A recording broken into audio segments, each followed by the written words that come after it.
He's editor-in-chief of Breitbart News and a New York Times best-selling author. And on this podcast, he brings deep research, prescient analysis, and world-class guests. He's Alex Marlow, and this is The Alex Marlow Show. This is The Alex Marlow Show, and I am glad you're here. We have an absolute banger of a show for you today. I know this because I just finished taping with Eric Trump, the one and only Eric Trump, who is just the ultimate happy warrior. He was so kind and gracious to me and Breitbart and what we do day to day, but he just embodies that happy warrior ethos that I love so much. And we get into all sorts of stuff he's doing with Trump Organization, with the new Trump library that is now underway, to his crypto business and why that is so important and what his vision is there. But I think most importantly, the Under Siege, which is his new book, where he goes into some of the details of some of the attacks on his family and what to do to fight back. So it's great stuff. You guys are going to really enjoy it. Plus, I get a day in the life of what he does, how he stays on top of his game. And I think we can all learn a lot from it. Pretty simple advice that he gives, but all that you can check out in the interview. Before we get into it, there's a ton in the news. I'm going to focus on the government shutdown because that's the big item, and I'll give a little commentary on that. But Breitbart.com all day, every day, I try to keep the shows 45 minutes to an hour. I don't want to overdo it on the podcast content, but if you want to get the news, you go to Breitbart.com, get the Breitbart app, and then you can stay up to date with it. There's a lot of discussion today with the Trump RX, which is his direct-to-consumer website that he's launched to have an initiative for prescription drugs. It will hopefully reduce prescription drug prices for Americans. He's doing some real are the deal with tariffs for pharmaceutical products, which I think could also lower drug prices for Americans. So we got that going on. We had a kind of spooky ADP jobs report that came out, but do we even trust the ADP? I get all that at Breitbart News, and so I encourage you to go over there. Plus the Middle East peace. Even Hamas is apparently looking at Trump's peace plan with an open mind, because maybe they have to, because they might be backed into a corner because of the nature of the way Trump has framed it up, that everyone else seems to be for Trump's peace plan, even the Palestinian Authority. I got a great comment on my YouTube page from David in Oklahoma, who wrote, with a single move, President Trump and Prime Minister Netanyahu have flipped the narrative that Israel is an unreasonable aggressor to Hamas. Now, the only party in the vast Middle East that has not accepted the proposed peace plan is Hamas. And if the war continues, it is their choice. Exactly right. It was a checkmate move from Trump. And again, I don't know if they're lucky or good, but they sure are lucky a lot if they're not just good. So they're good at this stuff. The negotiating the Middle East peace is just Trump he's just in a better spot to do it. He understands the players and the motivations better than almost anyone. And I think they made a really genius move by putting this peace plan out there. So more for you at Breitbart News. But before we get into it there, Trump, I will mention that the government is shut down. So I regret to inform you that over 100% of federal workers can no longer pay their rent, pay their mortgages, and they're dead. They've died. They've all died. Over 100% of the federal workers are dead. And there's no one else to blame other than the Republicans, who won a triple majority in our Democratic election in November. So even though every single swing state, popular vote, the House, the Senate, the Republicans won all that, unfortunately, we have to blame them because the Democrats politely requested, by calling us fascists and Nazis, that we pass their agenda, and we did not do that. We failed to pass the Democrats' agenda despite our triple majority. So it is our fault that the government is shut down and fascism is here. And I thank you for your attention to this important matter. Hopefully you guys can understand that that's tongue in cheek. There's a lot of people on the internet who don't understand sarcasm, but that's okay. We're in an amazing spot for conservatives, Republicans, because the stewards of democracy, the self-appointed stewards of democracy, the Democrat Party, which I wrote in a little book called Breaking the Law, actually hates the democratic process. They hate democracy. They rig their own primaries. They nullify elections. Well, the Democrats are the ones who are claiming that it is Republicans who must pass their agenda. So here's a couple of quick details for you on the government shutdown. First of all, recall that the government shuts down and Republicans have always gotten the blame in the past. And this is one where I'm even seeing parts of the establishment media say, you know what, actually, I think it really could be on the Democrats this time around. It's a big deal. It's essential to understand that this is one where I don't even think most people think the Democrats are going to win this media battle. The media just embarrassing themselves and nullifying what was left of their of their credibility with the American people throughout this first Trump administration, I think peaking with the way they handled the Charlie Kirk assassination, I think is really, really a big deal, because this does mean that Trump can run up the score. He can do the funny memes. He can do the Hakeem Jeffries in a sombrero. He can do all that stuff, and he'll have the moral high ground because the media is such a disgrace. They're not credible when they criticize him, which is really important.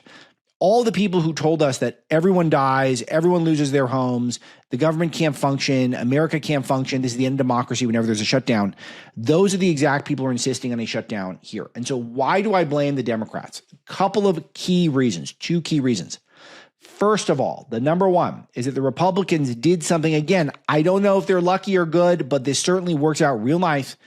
What they've asked for is a clean CR. So they're just going to extend the current funding levels a few more weeks. I think it's 7 weeks, something like that. So who set the current funding levels? The Joe Biden budget. So this is the Joe Biden budget. They just want to extend it for a few more weeks. And the Democrats are saying no, because it's not good enough on the healthcare front. Okay, so that's data point number one. The Republicans want to keep the current Joe Biden spending level for a few more weeks, and the Democrats are saying that's not acceptable because of something. But for the Democrats to lose the House, the Senate, all the battleground states, the popular vote, and for them to insist that you must pass our agenda is ridiculous. It is the definition of absurd, and it's politically, the Republicans were never going to go along with it. So whatever the Democrats' political calculus is it pandering to their crazy far-left base? Is it positioning themselves for some sort of chess move that I certainly don't see coming? I don't know. But what I do know is that the Republicans are under no obligation after winning all the elections to give the Democrats a thing, and the Democrats are requesting more than they got when they had the presidency and a better balance of power for them in the Congress. So that's number one. So what are the specifics they're asking for? Well, the president spelled it out as they want healthcare for illegal aliens. Maxine Waters, and I was going to pull this clip, but I didn't get around to pulling because I want to get the show in. But I'll probably play it tomorrow because it's going to be everywhere. It's at Breitbart.com. I saw it first at my friend Alex Pfeiffer's X page. He's a White House communications, one of the top guys there. And a reporter asked, are Democrats demanding healthcare for illegal aliens? A reporter from Lindell TV, and Congresswoman Maxine Waters, who is 1 million years old, responds, Democrats are demanding healthcare for everybody. You know what that means? It's healthcare for illegal aliens. So we have massive debt, massive deficit. Biden inflation is still with us to some degree. Grocery prices still high. Not all the prices have come down. And Americans are on the edge in a lot of cases. Interest rates are too high. And the Democrats are flat out saying we want health care for illegal aliens. We cannot afford it. It's not a viable option. So no matter what your bleeding heart tells you or whatever polling data you might have in your deep blue area, by and large, Americans are not supportive of confiscating Americans' money, citizens' money, via gunpoint, and then giving it to illegal alien invaders so that they could get better health care. That is not something that we want. Okay, there's a part two to that. The part two is who came up with our current healthcare scheme? And that is none other than Barack Obama and the Democrats. So we're still under an Obamacare. We live in an Obamacare America still. And we were told that would drive prices down, make care better. It's done none of those things. Prices have gone up and care has gotten better sometimes due to innovation, but certainly not due to management and bureaucracy helping out. So the government hasn't helped at all in that regard. If there have been any improvements, it's only because of the wonders of modern medicine. But overall, the Democrats designed the healthcare plan, and it is the Maxine Waters and the Chuck Schumers who were there voting for it, the Bernie Sanders, all those people. They were there voting for Obamacare and passing it.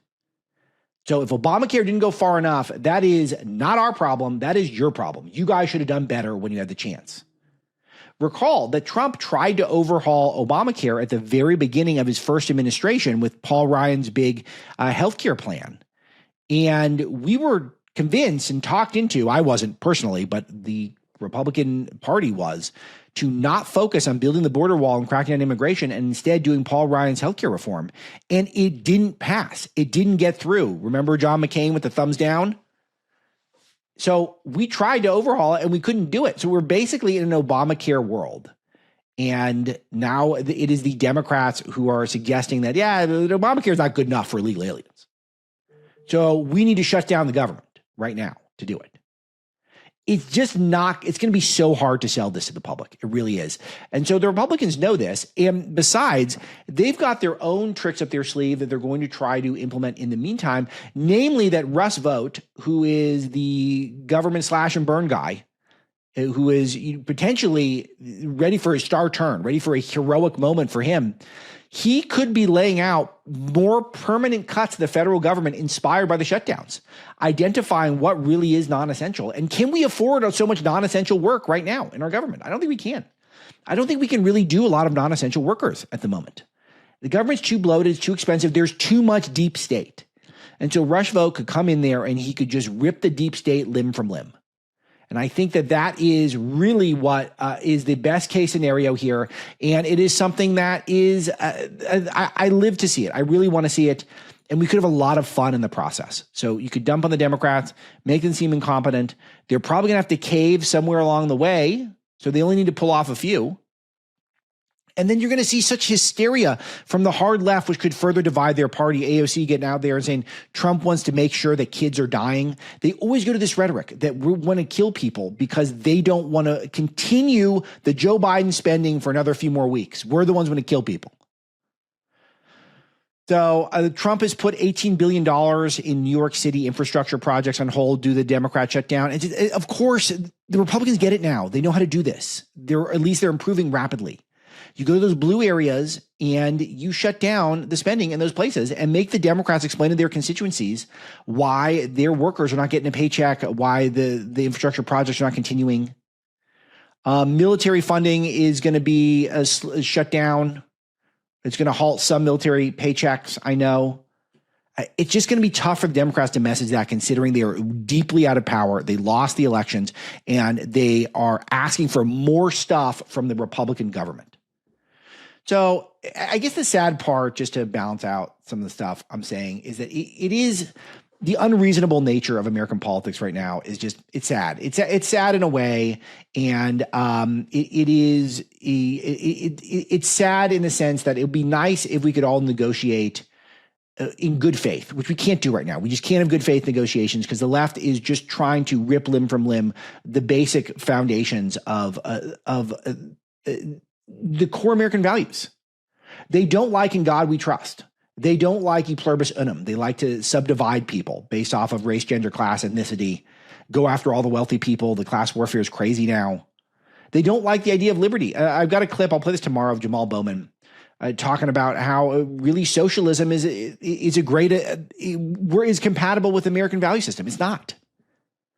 I'll resist going deeper on that because I do want to get to the Eric Trump thing. But I have a clip of Speaker Johnson, who's on CNN, and he was giving, I think, a pretty succinct summary of what's going on. And so I'll play this, and this will kind of be the last word on it for now. But this thing's going to go on for a few days, and we'll have a lot of shutdown content. But I'm kind of into it, and you can see why. I feel like this is a one where we could really rack up some big-time political momentum and identify some deep waste and slash it while we got the chance. So let's check this out. Republican Speaker of the House, Mike Johnson, and thank you so much for being here. Mr. Speaker, do you believe the government's going to shut down in 3 hours from now? I think it is inevitable now. It's a very reckless decision that Chuck Schumer has made. The Democrats have taken the last vote. Within the last few hours, they voted it down once again. And so there's no other option. Now, it's important to note what they're doing here. They're throwing a fit. They're making partisan arguments. The House did its job. We sent to the Senate a clean CR. What that means, it's a very short stopgap funding measure so that the appropriators in Congress in both parties can continue their work of doing the appropriations bills, 12 separate bills. We've made a lot of progress in that. We just need a little more time because tonight is the end of the fiscal year. Chuck Schumer has refused to give the extra time. Why? Because we won't agree to restore health care to illegal aliens, because we won't agree to give $500 million back to the Corporation for Public Broadcasting. He wants to cut the big fund of $50 billion that we set aside to support and prop up rural hospitals in America, because we won't agree to those partisan demands. And $1.5 trillion in new spending on a 7-week stopgap funding measure. He's decided to shut the government down. It's real pain for real Americans, and it's so frustrating. I heard you make that. I mean, that is so wild that these demanding additional money for a 7-week stopgap funding measure of Democrat demands. and basically holding the whole government hostage, or at least, a huge portion of the government hostage to get it. It's kind of ballsy. It seems really stupid too, but it's a ballsy ask. I heard you make that first point at the White House yesterday after the meeting y'all had with the president and with Chuck Schumer and Hakeem Jeffries. People, as you know, people who are here in the United States legally have never been eligible for the Obamacare subsidies, for Medicare, for Medicaid. So what exactly are you saying that they're trying to do when you talk about giving free health care to them? I'm so glad you asked. Okay, so when we passed the One Big Beautiful Bill, the Working Families Tax Cut, we had Medicaid reforms in the bill. You and I talked about it on the air. What we did was to eliminate fraud, waste, and abuse. There were a lot of people on the program who were enrolled in the program who were never eligible to be there. Medicaid is intended for eligible U.S. citizens, not illegal aliens, not also U.S. citizens who are able-bodied workers like young men. So we passed the law. The president signed it into law. Democrats voted against it, of course. And it's been wildly successful. The CBO, the Congressional Budget Office, which is the neutral arbiter of all these things, released a report a few weeks ago, earlier this month.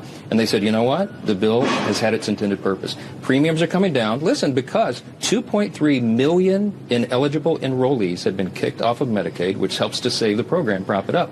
And $185 billion has been saved already. So in fraud, basically, it's a good summary. It's good. He's sharp. It's the look. I'm not. I can't say I'm a super fan yet, Speaker Johnson, but he's sharp in this stuff. It's very clear and it's very reasonable compared to what we're seeing from Democrats who are saying Republicans going to die if don't pass our agenda. All right, that's good. That's where we are now with the shutdown. More all day to day at Breitbart News. I want to bring in Eric Trump, who's a good man, a hard worker, a warrior. And I think someone's got a big future, not an old guy. He's just like a year and a half older than I am, I think. So it's a very impressive. You are going to enjoy this. I promise. Check it out. Attention investors with a 401k, IRA, or retirement account. The dollar has lost over 25% of its value in the past 5 years, and it's only going to get worse. Are you prepared for what's about to happen next? We are Advantage Gold, the #1 customer-rated gold IRA company in America, and we are helping Americans prepare for the great de-dollarization by diversifying their portfolios with physical precious metals. We've partnered with former chief economist of the IMF, Kenneth Rogoff, to give away his latest book called Our Dollar, Your Problem, a must-read for investors. Call 800-741-GOLD, and we'll rush a free copy of Our Dollar, Your Problem to your doorstep and include our special gold IRA investing kit, valued at $49. The dollar is losing value fast. Call 800-741-GOLD now to get your free copy of Our Dollar, Your Problem and our free gold IRA investing kit. Supplies are limited. Consult your tax and financial professional before investing. Call 800-741-4653. That's 800-741-GOLD. All right. Eric Trump is with me today, Executive Vice President of the Trump Organization and husband to my great friend, Laura Trump, who is one of the best people in America, as far as I can tell, and the author of a new book, Under Siege, from Threshold Editions, which is my publisher. So I have extra interest in making sure this thing is #1. I think it's going to be #1. I think it's going to be #1 bestseller. And but let's not start the party too quick. Everyone should get their copy and is out in just a week and a half. Eric, I already told you, I'm going to read every word of the book, and then we're going to do a real deep dive interview. I love doing book interviews. I don't have the book yet, but it does not mean people should not get it early and often. Buy a copy for a liberal friend, leave it on their door, slip in their mailbox, trigger them with that. But I want to start there. Under Siege, my family's fight to save our nation, and we'll go granular when the book's out. But I can't resist because I love this because you're cited in my latest book, Breaking the Law, and I specifically go to you when you were the guy who was out there first defending your family after the FBI raid. You were the one who was out there in media who really just, I don't know if this was self-appointed or if everyone got together around a fire or said, who should be the one to defend us? And it was you who got out there first, and I feel like that you're really uniquely good at this, even amongst the Trumps. Talk to us about this. Listen, I was the guy that got the call from my employees at Mar-a-Lago. Obviously, I run the whole Trump Organization, every one of our assets around the world, all our hotels, golf courses. My guys called me and they said, listen, we've got 30 agents at the front gates of Mar-a-Lago, and they're demanding to come in. They have a search warrant, and they're demanding right now that you order that all the security cameras be turned off in the entire property. I go, I'm not turning off the security cameras. And by the way, what are they even doing there? And I go, tell them to wait. We'll have a lawyer there. Nope. Sorry, they're not waiting, and the lawyer's going to have to wait outside the front gate. And I remember going on Jesse Waters that night, and I'll never forget it, Alex. Literally, I mean, the entire time you're sitting there saying they're telling us that this entire thing is being conducted by NARA. by NARA, National Archives, right? And I'm sitting there saying, okay, you mean to tell me that 30 FBI guys are there with guns, machine guns, on behalf of a glorified public library? Give me a damn break. And I said, listen, this came from the top. The FBI is not raiding Mar-a-Lago, the most famous house probably in the country, the president's home. They're not raiding that, just willy-nilly without getting direction from Merrick Garland and obviously Joe Biden. And so, yeah, I was the one who started screaming that night on TV and did so very, very effectively. But that's just one of the sieges. I mean, Alex, you know this better than anybody. Breitbart covered it better than anybody. I mean, they impeached my father twice. They made up the dirty dossier, the Russia hoax. I was the guy that got the call from the FBI saying, I hear you have secret servers in the basement of Trump Tower connected directly to the Kremlin. The amount of gag orders, the reason I was always front and center during these trials is my father had gag orders on him every single day. Guess who the one person who wasn't gagged was? Me. So I was the one going out onto the front steps of the courthouse, and yelling at the media about what a sham all these trials were. But they tried to take him off the ballots. Yeah, I want to mention this because this is a detail that I was reminded of while I was researching Breaking the Law, is that they had your brother and sister on the indictments, and I forget if you were. I don't think you were, but they were trying to get the whole family with these things. This was just a total dragnet to try to take everyone down all at once. Listen, they tried to ban me from New York State. For doing absolutely nothing. Right. Now, every single bank said, we've never missed a loan payment. We've made our banks hundreds of millions of dollars. Deutsche Bank was up on the stand saying that we were one of the best lenders that they've ever had. They've never had somebody more honest. They've never had somebody do a better job, build and operate better properties. And yet Letitia James, and by the way, this was just overturned by the appellate courts 5-0. Letitia James was up there trying to get $600 million in cash. And then they banned me from doing business in New York for 2 years when every single person said I wasn't even involved in. Listen, the reality is they wanted to kill us. They wanted to take us down. They wanted to gag us. They wanted to silence us. They wanted to remove my father from the ballots. They stripped us off of Twitter. They, Instagram, Facebook. They deplatformed everyone. They turned down the dials of every conservative, probably every person listening to this right now. They raided our homes. They weaponized the DOJ. They weaponized the FBI. They debanked us. They deplatformed us. They impeached my father over and over and over again. 91 felony counts for doing nothing wrong. And that is the siege, right? I came up with the word under siege because that's what they were trying to do to us. They were trying to take us down. And then they tried to kill my father, not just once, in Butler, but then twice at the golf course. And that's and then you saw what they did to our dear friend Charlie Kirk, right? And this is the siege of the radical left. They call themselves the tolerant left, as you'll remember, and there's nothing tolerant about these people. And that's what I get into in great detail in this book. Do you ever get anyone on the left reach out to you, Eric, and just say, look, I know that I got to toe a line when I'm out in public, but this really is not cool what's happened to your family? Because you mentioned something that is so crucial. They tried to pawn it off on the national records, like the National Archives. The National Archives was the ones who need a pre-Don Ray and a former president. Those were the people who were behind it, which of course was absurd. And eventually Garland came out and kind of took credit for it, but he's really reluctant, which makes me think maybe he barely even knew what was going on and he was just informed of it and had to act like he knew what was going on after the fact. But that is so ridiculous and unacceptable. And the media acted like it was not only no big deal, they acted like it was great. But does anyone ever reach out to you and say, no, I'm paying attention. I know this is unfair and it's probably going to backfire on us?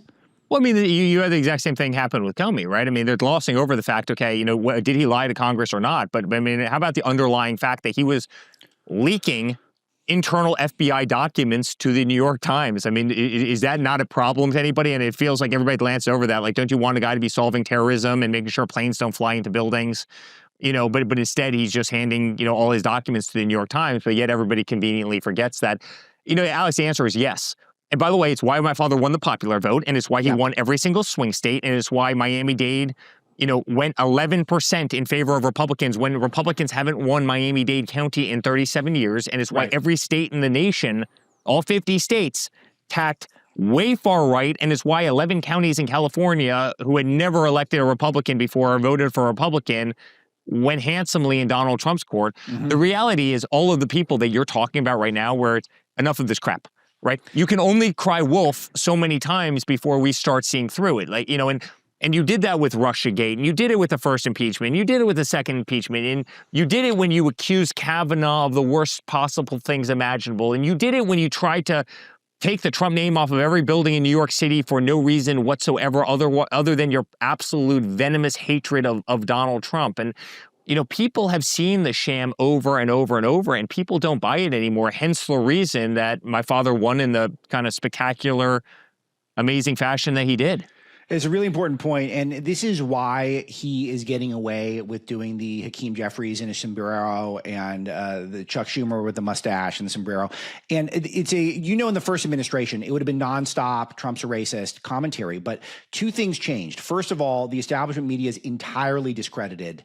That's completely official after the way they handled the Charlie Kirk assassination. I think it's completely over for them. I think we don't care. And second of all, the words that the AI is putting in Schumer's mouth is the blacks are voting for us, are voting for Republicans now. Latinos are voting for Republicans now. And that's all true. Like he's picking people up. People with a sense of humor who don't like being infantilized are understanding that, the Democrats shutting down the government to give illegal aliens health care, which Maxine Waters owned, by the way. She came out and said, yeah, that's exactly what we're doing. We're giving health care to everyone, which is, absurd. And let's not forget, Eric, the Democrats wrote the health care policy with Obamacare, and it was terrible. So they're the ones who really deserve the blame here.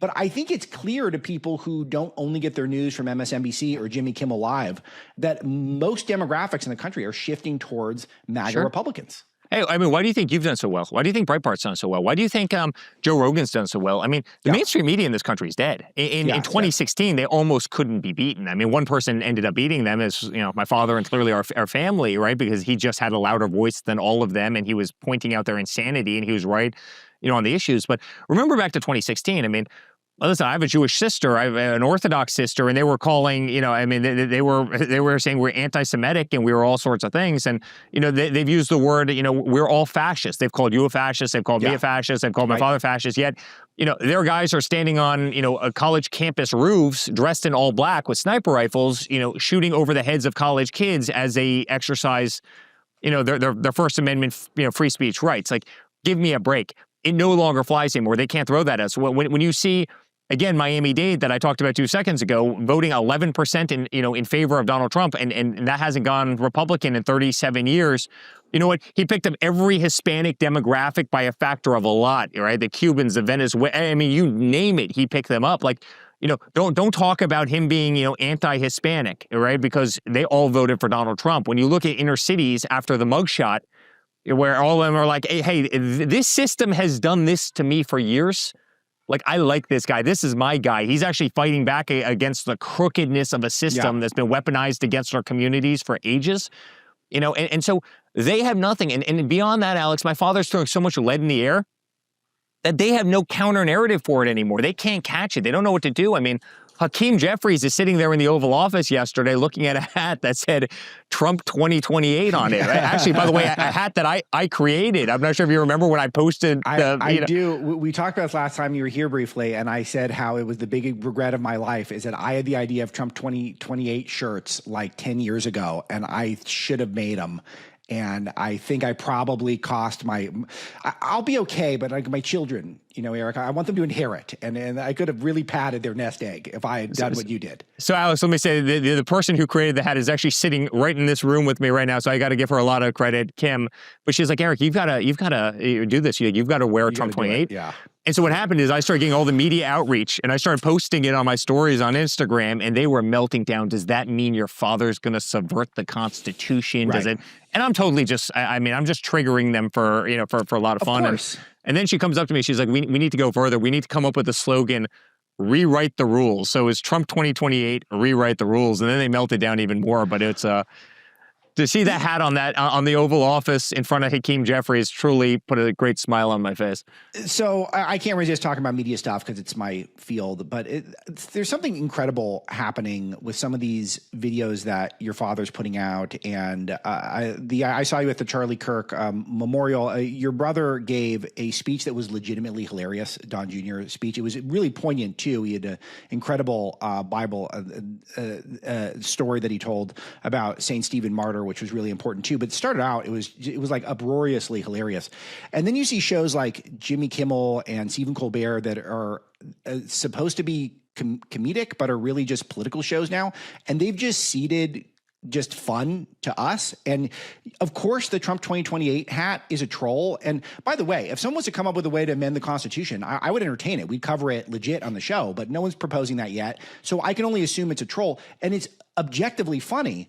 And yet the media takes the bait every time and acts like this is fascism. It's not fascism. It's making fun of the rubes and the scolds and the joyless people. Oh, there's no question about it. I mean, we won the meme war, right? And by the way, the meme war could arguably, have won us the presidency. I'll say all 3 times, but to be politically correct, let's just say 2. I mean, you're right. They're not funny. And by the way, the left's immediate move. I'm a guy that runs a $10-15 billion real estate company, one of the greatest real estate crypto companies on planet Earth. I was a guy on Saturday Night Live that had the fidget spinner every single day, and they were mocking me for. And you know what? Honestly, what they tried to do is they tried to tear people down. The more effective you were, the harder they tried to tear you down, and it didn't work. People didn't buy it, and that's why Saturday Night Live went to hell. That's why Jimmy Kimmel went to hell. I mean, last time I saw his ratings, you mentioned my wife before, but last time I saw Jimmy Kimmel's ratings, he had about 1.7 million people on a given night. Laura Trump has a show on Fox News, right? It's 9:00 on Saturday night. My view with Laura Trump. The last time she was on, she had 2.6 million people watching on Saturday night. This isn't, and by the way, this is cable TV versus network TV. And so what does that show you? Like, does that not show you that kindness can sometimes win? Does that, not show you that's, not being smug, not being pompous, not being a total prick all the time can often bring you to kind of the promised land? I mean, it's her ratings were substantially better than his, at least that day I saw. And you're saying that shouldn't be the case. I mean, again, one is cable TV versus network TV. One is during the week. One is on a Saturday evening, and it just shows you how far this country has tacked one way away from kind of the mainstream nonsense establishment that's just been indoctrinating people in this country for years. It's an incredible opportunity here, and I think you guys have a good idea of how to I think expand what we're doing as a MAGA movement. But I want to come back to the under siege concept again. I got to get your commentary on James Comey and the media reaction to Comey's indictments, which to me feels like one of the no-brainers. Again, this has been my area of research for the last year and a half, and there's probably a good 10 to 12 people who I think there's going to be pretty slam dunk cases if they're brought properly against them. But Comey's got to be in the top 2 or 3. It just, Tish James is up there as well. Jack Smith, who's being investigated. These are all the ones where I would start. And then they acted as though that was the real attack on democracy after what your family went through. I just want to give you the floor. Please give me your perspective after what your family witnessed, the reaction of the Comey indictments. If anybody listening right now, Alex, right, says that Donald Trump is weaponizing government, I beg you to go on Amazon, buy Under Siege, and just hand them the copy. I'm a guy who goes to bed at a proper time. No drugs, no drinking, no smoking, clean, no laptops from hell, no finger paintings for the Chinese, right? I became the most subpoenaed man in American history for never break. I've never had a traffic ticket. I've never had anything. They tried to destroy us. They tried to impeach him. They tried to bankrupt us. They raided our home. They searched Melania's closet. They raided Barron's room. They took us off of every social media platform. They tried to deprive us of voice. They turned down the dials. They stripped us from YouTube. They took my father off the ballot in Colorado. They took him off the ballot in Maine using radical justices to do so. We had 98% of the media coverage from the mainstream media over the 10-year period of time was anti-Trump. And by the way, when Jack Smith went into Mar-a-Lago, he planted classified folders in the office. They ended up admitting that to, Aileen Cannon, who was the judge presiding over the case, that they used them for effect. They put them on the carpet. They took these shots. They leaked them to the media. When they were there raiding Roger Stone's house, guess who was outside at 5 o'clock in the morning? CNN with their cameras, right? The FBI was tipping them off to everything they were doing. Comey was literally leaking every file to the New York Times. The whole system was corrupt. The whole system was coordinated. Letitia James was at the White House. Fani Willis was at the White House. Everybody was at the White House, and they had one purpose. You take down Donald Trump, you bankrupt his family, you take out his family. And so when Comey To me, it looks very apparent that he lied to, and I mean, it seems that way based on all the footage, was lying to Ted Cruz, and they go after him. No different than they did Steve Bannon on this network, no different than they did to everybody else. And then you get all these guys who stand up. Jake Tapper stands up and, oh, how dare you? Now, Jake Tapper was the same guy, just to remind you, Alex, right, that went after my wife viciously because she said that, she thought that Biden had lost his cognitive, faculties. Yes. And then a year later writes a book, which is Biden's Decline, the media cover-up, and you're sitting there saying, you got to be kidding me. These are the most hypocritical people. They are the most dishonest people, and the American people know it, and the American people don't trust them, and the American people don't like them. And it's why the media in this country is dead, and it's why the Democratic Party in this country is dead. Yeah, it's amazing that it's James Comey who's under siege and not your family. It is Hunter Biden who gets away with everything, and you get dragged through the mud all the time, nonstop. It is Jimmy Kimmel, who was a real victim of First Amendment rights being infringed, and not Charlie Kirk. It's all these people. Did they understand what Larry Sanger was pointing out on Tucker's show recently about how Breitbart's banned from Wikipedia, even though we're the most accurate news source, period? Of course we're the most accurate, because everyone is on our case the second we get anything wrong. It becomes the lead story on websites. I get inquiries from every paper in the country. Oh, you got something wrong. It's like, yeah, I can't get anything wrong, even if I wanted to, which of course I don't, because I'm a high integrity guy. But even if I did, everyone's on my case. And yet we're the ones who are banned from Wikipedia. We're the ones who get discriminated against in Google. It's so backwards. But Eric, what I'm so excited about is I feel like people see it. I feel like people are starting to understand that what your family went through, what those of us who were at the vanguard of the MAGA America First movement went through, we were the ones who were under attack, and we didn't only stand strong and win, but we did it with a smile. We did it happy. We're happy warriors. We're not yelling at everyone, angry all the time. And that's such a fun concept, that our brand of happy warrior ethos is ascendant in this country, it feels like right now. Yeah, no question. By the way, there was times where it was hard to be happy. I mean, I was getting, letters from Capital One deleting 300 bank accounts in the middle of the night. And by the way, most of your viewers were doing the same thing. I mean, we were debanked. We were deplatformed. Our dials were turned down in every way, shape, or form. They took our voice away from us. If you wanted to know where a Donald Trump polling location was, or a ballot box, or how to vote for Donald J. Trump, all of a sudden you'd have every single ad pop up for Joe Biden. I mean, you had Mark Zuckerberg and Facebook spend $400 million to weaponize the largest platform on earth, against Donald Trump and against this entire base. And so, it was, and despite that, we were able to win the war with memes. We were able to win the war with comedy, with common sense. And I think that's one of the reasons that this has become the greatest political movement in the history of the United States and probably the world.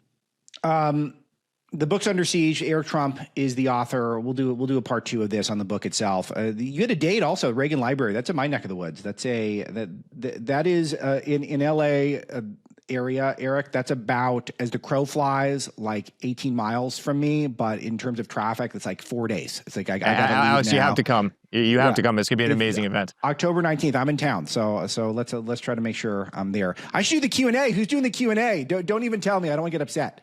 No, but that's great. I'm glad you're doing that. It's good to be there with the people. Reagan Library is a cool place in Simi Valley, California. So any of you in California natives, that would be a cool date. And you can go to reaganlibrary.com if you want to go to that. And I think you should. All right. I want to talk to you about your New York figure. And I was going through Zohran Mamdani's economic policy yesterday on the show. And so here's what he's going to do. He's going to raise the corporate tax. And I want you to tell me what's going to happen there. I got a feeling some businesses might leave. And then he's going to have a millionaire tax, which I feel like some people might leave. But they're going to try this in New York. And I know you're kind of down in Florida these days, but as a New York figure, give me your take. Kind of down in Florida? I mean, I pop smoke. I pull the ejection handle. And I got the hell out of there. And by the way, honestly, Alex, that breaks my heart to say because I love the state. I mean, I love the state. New York State it would be unstoppable if you had competent management and leadership in that state. It's a beautiful place with wonderful people, and we have so many assets there. I still run those assets, but I got the hell out of there because it went absolutely crazy. I mean, in terms of Mamdani, let's just see, like, why wouldn't he get elected? Okay, I mean, first of all, he wants to nationalize grocery stores. You've got the greatest business leaders in the world who barely squeak out a profit in grocery stores, but yet Mondami, using, the full weight of the New York City government is going to somehow make these, commercially viable. Give me a break. It's a joke. It's a laughingstock to a business guy. Yeah, he hates the NYPD. He hates law enforcement. He wanted to defund them. He hates the Jewish population. I mean, he said he was going to have Netanyahu arrested if he ever came into New York. I don't even think he has the power to do it. Yeah, but are there any other world leaders he would arrest, or is it just? Well, yeah, there is. Netanyahu? There is Modi. I think he said that Modi was a war criminal. Wow. So the Indian population of New York, he obviously hates the Jewish population. He hates law enforcement, which in New York, I mean, just NYPD is like 31,000, officers, and he wants to raise everybody's taxes. But he promises to tell you that when he raises your taxes from the highest taxes in the nation to even higher, he wants to tell you how he's going to justify it and how it's going to make their lives better. Give me a break. You've had every bit of wealth leave New York City and come down to Florida and go to North Carolina and go to Texas. Ron DeSantis, and I know him well, I mean, he laughs about this all the day. He goes, honestly, even if I didn't do anything, you're sending all the wealth, of New York down there just because of incompetent politicians. It makes me look amazing. And by the way, he's right. And now all of a sudden you have a guy like Ron DeSantis who does a great job in the state of Florida. You've got a guy like Ron DeSantis who's going out there saying, I don't want Florida residents to actually have to pay property taxes. If you're domiciled in Florida, if you're homestead in Florida, I want to eliminate property taxes. That's how much money has left New York and come down here. There was a statistic in New York Times that about the top 18,500 taxpayers in New York City paid roughly 80% of the city's taxes. And Alex, they've all left. They've all left, right? And it's heartbreaking to me as a guy who absolutely adores that place. Yeah, but now as a Floridian, then maybe it's great news for you. Who knows? Because you guys got a big future in Florida politics. It looks like that's where the president's going to put his presidential library. You were Xing about this. Does that what we call it? Do we call it tweeting anymore? Whatever it is. Give me what we need to know about this.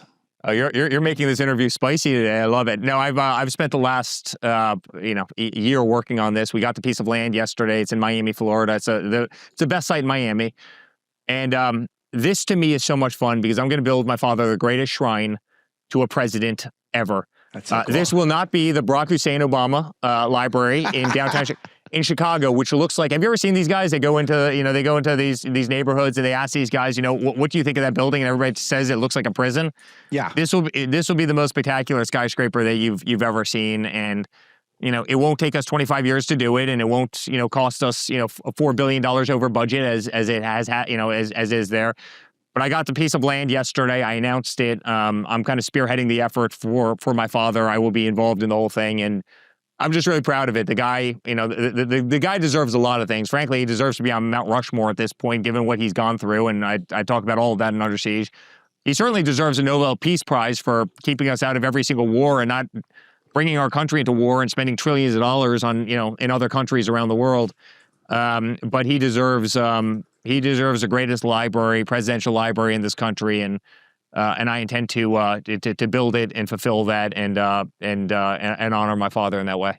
It's also so interesting that he's such an iconic New York figure, and because they just hate Republicans so much and they hated how effective your dad was, even though he was, a Democrat independent so much of his life. And then he kind of reinvented the modern Republican Party, but they hated him so much. It's just interesting because that it's going to be such a destination for people forever. And New York just gives that stuff away now. We do this in California too. So I understand the phenomenon where it's just out of hatred and being bubbled and just feeling good about yourself when you're interacting with the people who are on the far left in your lives.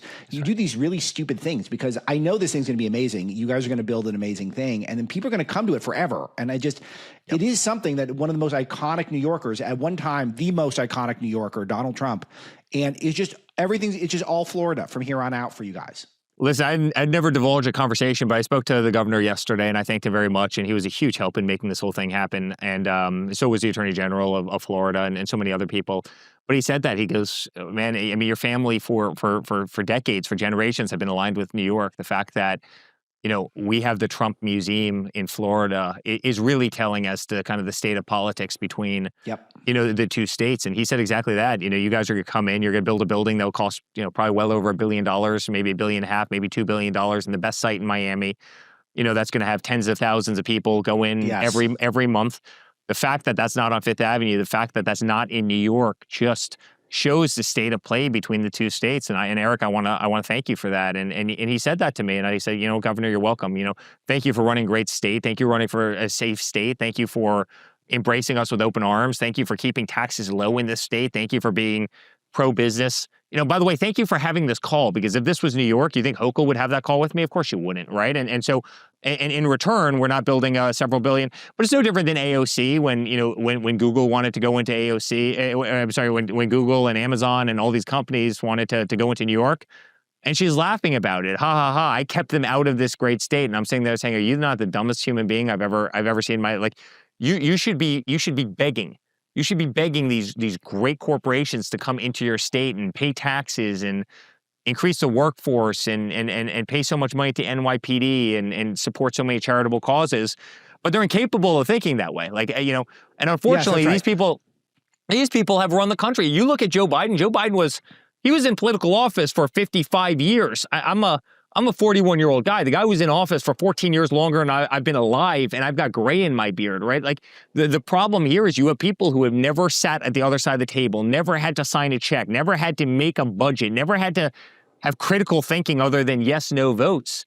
And these are the people who are running these states, and these are the people. I mean, AOC was a bartender, and went into government at 21 years old or whatever the hell it was, right? Like, I just don't want to hear it from them. And, they've got this mindset. They've got this mindset where they push out people and not acknowledging with their class warfare. They don't acknowledge that successful people are the economic engine of this country. And I know this because I do well, and I am not nearly as well as people in the Trump family. But, the amount of people that when I do better, they do better is so many. Just people who work on my books, or people who help me domestically, or people who might work on little small companies I have, attorneys and accountants. And that's just my little operation I have with my 4 kids. And like, my 4 kids always need stuff. And if I make a little bit more, then I'm not going to just, put it in a Swiss bank account. I mean, the kids are getting more tutoring, they get more lessons. And that's a really micro thing. Imagine if you're billionaires and you're a family of billionaires and you're people who work 24/7 nonstop. And we're like, let's push these guys out. Let's move all their stuff to a rival state. It's so idiotic that I'm just shocked that no one on the left just stands up and says, hey, can we stop? Can we stop doing this? This is really, really dumb. No one does that. Yeah, well, I mean, Hochul tried to do that after the sham trial in New York. She comes out and says, don't worry, this might be happening to Donald Trump, but I promise you, I swear to you, it'll never happen to you. And then you have Grant Cardone and all these people who have big operations who are saying I can't invest. I just can't invest there. Like, this has become too crazy. And again, that breaks my heart, because no state could stop New York if they just got out of their own way. You just let a pragmatic person, run the operation. But no, you're incredibly right. I mean, the trickle-down effect, the amount of times that money will flow through an ecosystem that they can tax that money, is tremendous. I mean, you have executives and you have this. They wanted to take our name off of every building in New York. That was Letitia James's plan with the sham judge. And thankfully, I won 5-0 in the appellate courts 2 weeks ago. You probably saw that, including the presiding judge of New York State, and they threw the entire thing out. And because again, the whole thing was a hoax. But that is the point of Under Siege. This is what they did. They wanted to kill my father. They wanted to kill our family. They wanted to kill, our entire movement. They didn't, Alex, they didn't want you. They didn't want Breitbart. You were on the front end of this, and you never backed down. You were under siege as well. Like, and the great part of the story is not actually a story of hate and looking back. It's actually a great story of optimism, where if you fight hard enough, you can win. And we triumphed at the end. We won against the greatest odds, against the greatest peril. We won. And when I say we, I'm not talking about our family. I'm not talking about the Trump family. I'm talking about all of us as conservatives. I'm talking about all of your readers and listeners as Breitbart fans. I'm talking about, we all won as a movement, the greatest movement this country has ever seen. We defeated these guys because we were right. We cared. We were outspoken. We would not cower. We would not hide in the basement as Joe Biden did. We would not get off that stage as Charlie Kirk never did. And I think it's a beautiful story. It is a beautiful story, and that's what I love about it. That's why I like speaking to you and Laura and Don so much, and of course your father when he's got the time. Because it is that it's not just winning, but you guys are winning with a smile on your face, having a good time doing it. I got to ask about your crypto business because I'm a bit of a crypto novice. I buy it, I believe in it, but it is. I want to know what you're doing. I know you've got a terrific track record on it. I've read into it enough to know that you've done well with crypto plays in the past, but what is exactly that you're doing so that people can know about it? Well, this all came out of us getting debanked. I didn't have any other choice, and all of a sudden, the same people that were coming after us were going after the crypto guys, and I became the biggest advocate of Bitcoin. I became the biggest advocate of stablecoin. I just brought a company public last week, 2 weeks ago, on the NASDAQ, American Bitcoin. We're mining Bitcoin at roughly 50 cents on the dollar to the spot price of Bitcoin.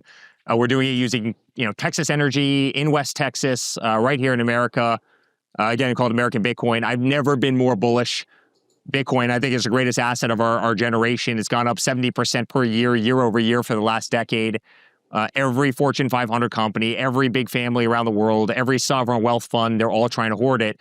I've been a guy who says that I think in a bunch of years it will be above $1 million. I really believe that in my heart. But I think American Bitcoin is going to be one of the great, companies out there. And then we have World Liberty Financial. We have the fastest growing stablecoin on earth. It's called USD1.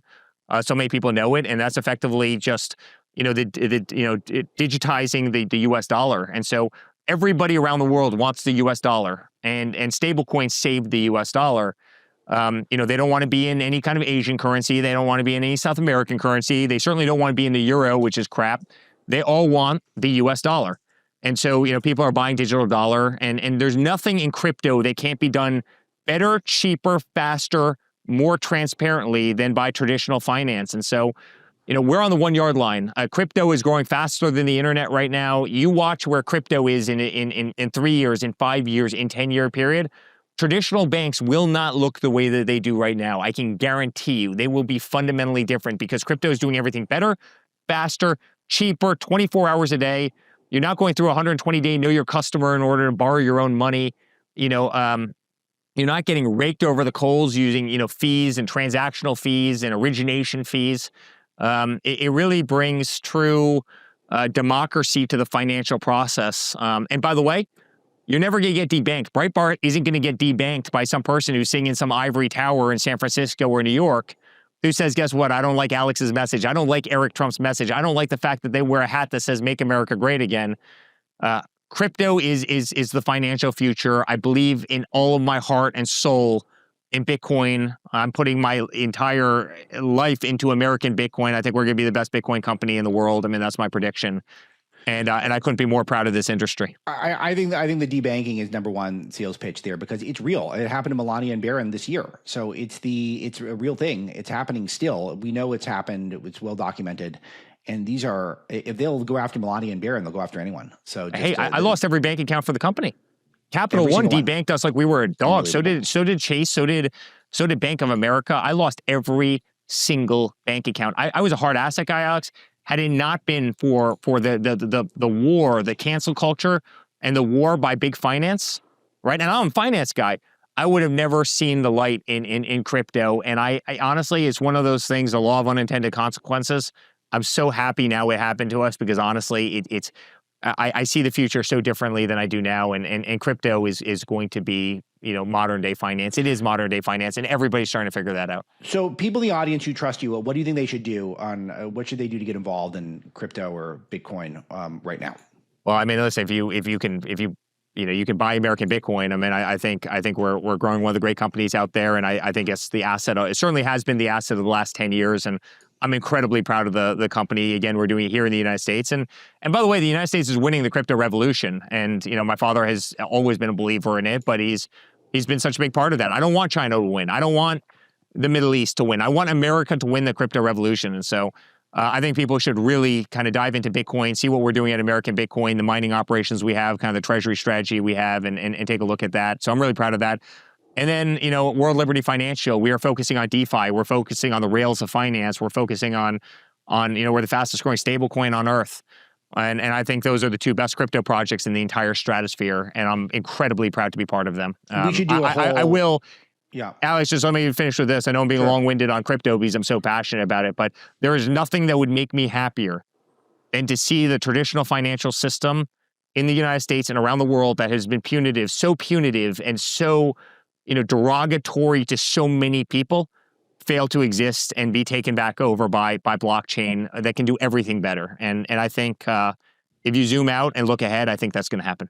Yeah, no, I was going to say, I think we should do, when you've got some time on your hands, we should do a 20-minute Bitcoin conversation. I think that'd be really important. I mean, we feel like we could do a whole event on it. It'd be really, really cool because I'm interested. And I think the audience is going to hear this and they're going to think, oh yeah, I need to guard myself against some of the bad actors out there. And this could be a way to do that. So how about government spending? How about inflation? How about fraud, corruption, bad policies and so much more? So you've been ridiculously generous with your time, but I'm going to take advantage of one more question, the fun one. Okay. Give me your daily routine. Give me because you're one of the most productive guys around, obviously super highly motivated. Everyone loves self-help these days. Walk me through a typical day, Eric Trump running the Trump Organization.